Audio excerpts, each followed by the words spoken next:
Þá höldum við áfram hérna í föstudagsþættinum og næst þá höfum við fengið í sófann til okkar 2 rithöfunda sem að báðir voru að gefa út sína fyrstu bók, önnur barnabók og hin, hvað ég var að segja, úlingabók, eða er hún svona úlingabók fyrir allan aldur? Já, þetta fyrir rauninni 15 ára og eldri og alls ekki yngri. Þetta er stórhættuleg bók. Já. Ég var að hugsa, ef ég fengi þessa spurningu, að svara einhverju gáfulegu og ég myndist þess að þegar ég var strákur að þá voru að koma út þessar bækur eftir Pétur Gunnarsson, Ég og mig, Frá mér til mín og Persónur og leikendur, bækurnar andra. Og ég man ekki til þess að það hefur verið sérstaklega að tala það sem úlingabækur. Nei. Nú ætla ég ekki að fara að bera mig saman með Pétur Gunnarsson, þann góða mann og frábær rithöfund. En þetta er bók fyrir alla í rauninni. Segðu okkur aðeins frá því, Sölva saga úlings. Já, Sölvi er 15 ára strákur í Reykjavík, svona dálítið týndur og einmana og fastur í eigin hugarheimi, gengur illa í skólanum og gengur illa að tengjast fólki.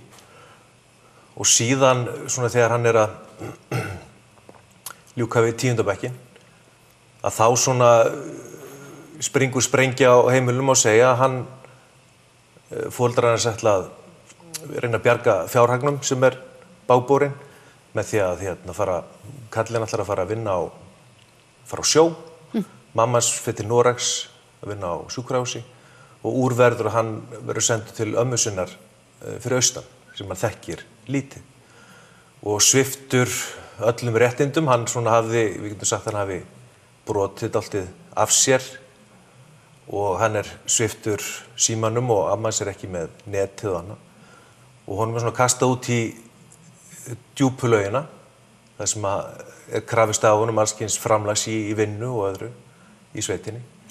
Og svona neyddur til þess að kannski fullorðnast aðeins. Þetta hljómar í rauninni samt líka bara mjög pólitískt og áhugaverð blanda, því þarna erum við að tala raunveruleika sem er búin að kannski eiga sér stað á Íslandi. Það eru margir sem þekkja það að mamma fór til Noregs annarkvort tímabundið eða einhver tíman eða einmitt bjarga fjárhagnum og þá kannski ekki síst hvernig ætla að sé fyrir úlinga að fara einmitt á landsbyggðina síðan og ekki bara það heldur netið. Þú snertir við ótrúlega mörgu í þessu stutta uppleggi sem kemur hérna. Já, að þetta er veruleiki sem við þekkjum öll og maður þekkir þetta úr kennslunni, maður þekkir þetta úr eigin uppeldinu. Já, þú ert menntaskólakennari hérna. Þessi átök sem eiga sér stað og það sem mér finnst mjög spennandi í dag, það er þessi, við komum úr umhverfi sem hefur lagt gríðarlega mikið upp úr vinnu. Vera duglegur er hið eina endanlega gildi. Ég var á sjó með mönnum sem hefur byrjað 12 ára á togurum.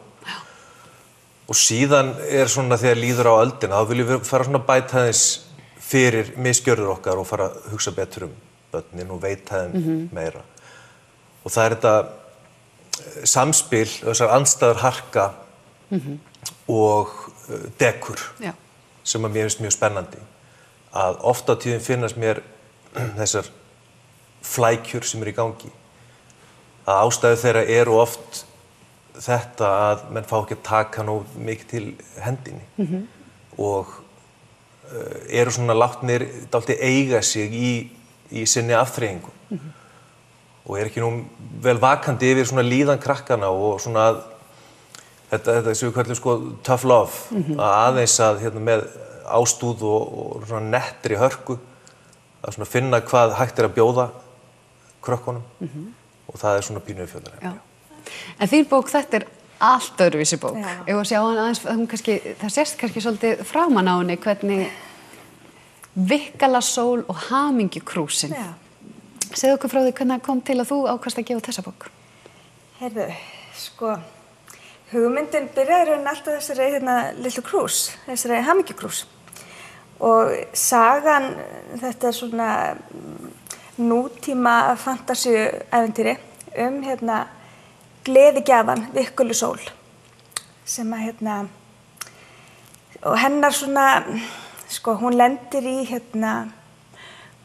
í svona vissu mótlæti í sögunni og hún þarf að sagan fjallar í raun það að hún lendir í mótlæti og hvernig hún kemur út úr þessu mótlæti, sko við höfum öll val það, við lendum í mótlæti, við höfum val það hvernig við komum út úr því, vonandi sterkari og kannski með einhvern smá lærdóm á bækinu og að doka ekki við, sko, hún fer í fílu, hún ekki alveg sátt við aðstöðunar og hún fer í fílu, alveg svo við gerum öll, bara stundum, menn það ekki alltaf gaman, lífið ekki alltaf skemmtilegt og það líka alltaf leið.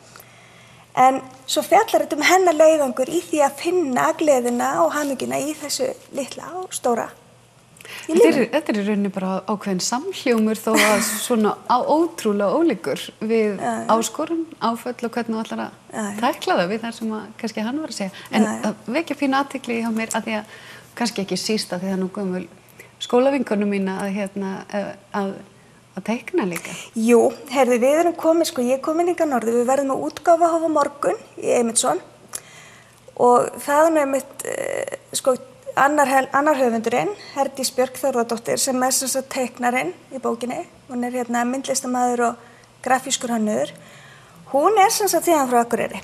Þannig að fyrir okkur þá lá það bara beint við að sjálfsögum myndum við koma hingað og fylgja bókin eftir. Nákvæmlega. Og Þetta meira svona aldursmiðað? Þetta meira aldursmiðað. Þetta svona, sko það sagt að hún sé svona 3 til 10 ára. Já. En þessi bók á í rauninni erindi við alla. Því að við, sko, það hægt að segja það bara svolítið virkala sól í okkur öllum. Þannig að svona boðskapurinn í henni, sko, á við okkur öll. Nákvæmlega.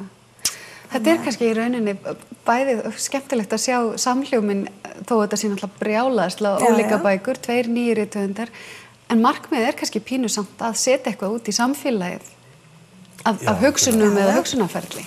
Þetta náttúrulega snýst allt leitina hamingjunni, sko, og þetta að reyna að fjarlægja hindranir í hausnum á sér og halda áfram og reyna að bjóða þessum hugmyndum sem maður hefur byrgin og við vitum á unglingsárum þá við erum búin að fá alls kyns hugmyndir eða þessi skilaboðum hvernig við erum frá skólanum og öðru að við séum ekki góðið þessu og ekki góðið þessu og maður hefur svona tilhneigingu á þessum árum til þess að trúa því og það þarf einhvern utanaðkomandi til að sjá það sem innra með okkur. Styrkleikana.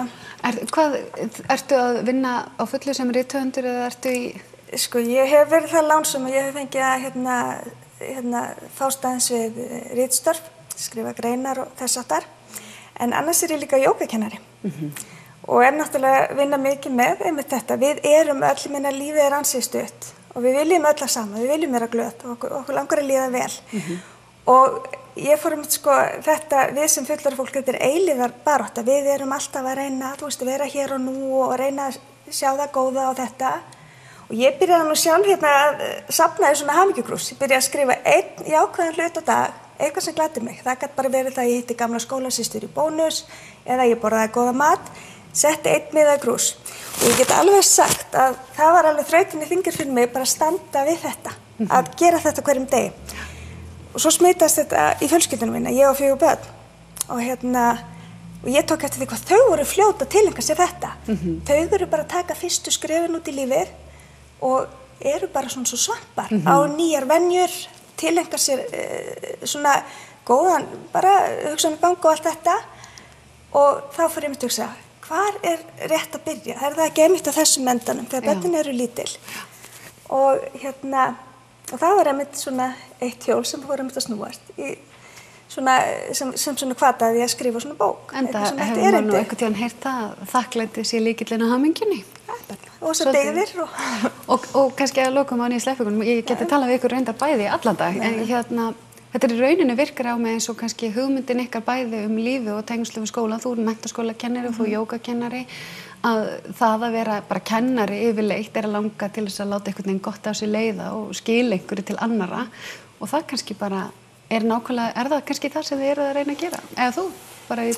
Sko, eflaust geta einhverjir bókmennafræðingar fundið einhvern kennara þarna, ég er að vona samt að sé ekki of áberandi, að þetta sé saga sem maður getur keypt, en allavega að velta upp ýmsum hlutum sem í gangi í dag. En sé samt bara fyrst og fremst bara góð bók að lesa. Já, ég er að vona að manni takist að fá fólk til þess að hlæja stundum og svona að þora ekki að lesa áfram og og Roðna og Blána, það svona draumurinn. Og þessar bækur væntanlega komnar í allar betri bókabækur, bókaverslanir landsins. Jú, hún komin allavega, mynd komin út allt. Já, ég hef séð hana í Eymundsson. Var það ekki gott? Maður verður hálf feimin. Já. Ég sit oft á Eymundsson, ég er fann að sitja þar minna núna. Já. En ég þarf kannski að fara með bunkan að fara yfir verkefni og laumast til að sjá hverju kaupa. Já.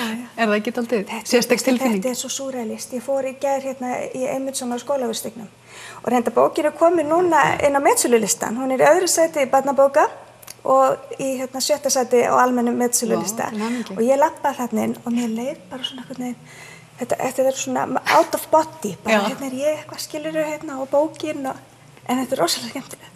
Til hamingju bæði tvö, ég hvetni alltaf fólk til þess að kaupa bækurnar og lesa og njóta.